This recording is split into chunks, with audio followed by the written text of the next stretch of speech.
Asalaamu calaykum waraxmatullaahi wabarakaatuhu.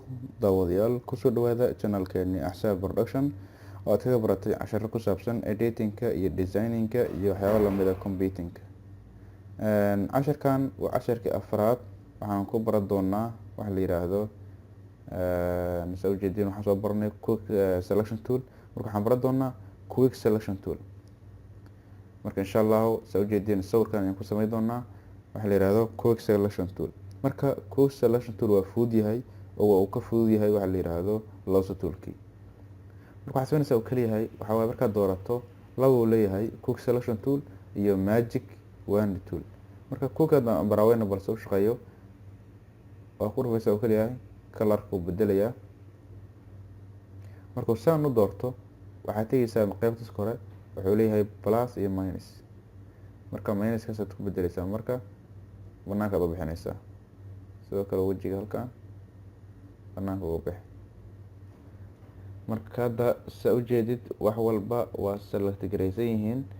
Marka waa ka fudud kuwii hore oo aad u sameynaysay oo waqti ka qaadanayay kan kaliya yahay laakiin waxa muhiim ah in background-ku uu yahay hal color oo fudud taaso aad inta badan aragteen sawirada waxa lagu qaadaa markii sawir laga qaadayo qof waxa lagu qaadaa waxa la yiraahdo background color meel color oo boor yar ku dhigsan yahay sawirada lagu qaadaa si loo edit gareeyo editing u fududaado sawir fiican lagu soo baxaan.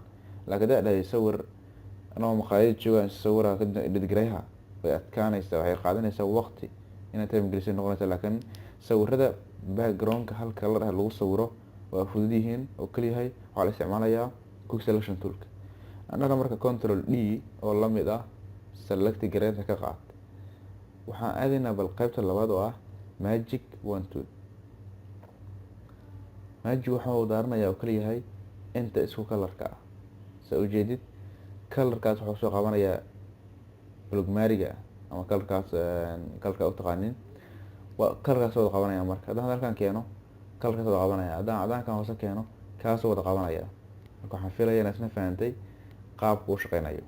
Marka wuxuu dooranayaa oo kaliya yahay kalarada isle saadina sheegay background-ka haduu yahay sulan colorkan haduu yahay kale cadaankaas oo madowga yar oo ku jira haduu yahay background-ka taabanaysa marka taabato asiga ayaa dooranaya background-ka oo dhan sawirkaada meel ka taaban maayo. Marka kadib waxa ku fududaanaysa inaad si fudud background-ka isaga jarto sawirkana sida aad doonaysid ama sida aad rabto aad u isticmaasho. Marka waxaan filayaa inaad fahantay waxa uu qaabka u shaqeeyo quick selection tool. Okay, control D waxaan soo galeynaa crop tool ka la yiraahdo. Crop tool taqaana waa sawirka in la bedelo sawirka in la bedelo ama la crop gareeyo ama la yareeyo cabirkiisa laga yareeyo. Haddaan dhaho crop dan dhaho u jeedin waa crop caadi ah marka cancel garay crop soo shaqeysna marka wuxuu leeyahay kale perspective uu leeyahay isna ka muhiim waaye 1.52 halkan waxaad doorataa 3 solution to pixels front page show watch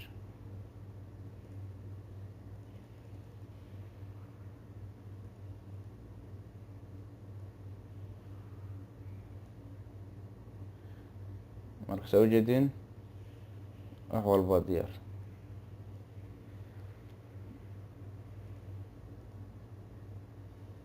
Marka asna waa qaabkaas kale u shaqeeyaa. Halkan waxaad ka dooranaysaa width uu leeyahay wuxuu leeyahay high uu leeyahay resolution asna qasab waaye kadib ayaad marka highlight saaraysaa sawirka marka sax u saarto kadib waxay baahan bedesho marka qaabka aad doonayso u sameyso.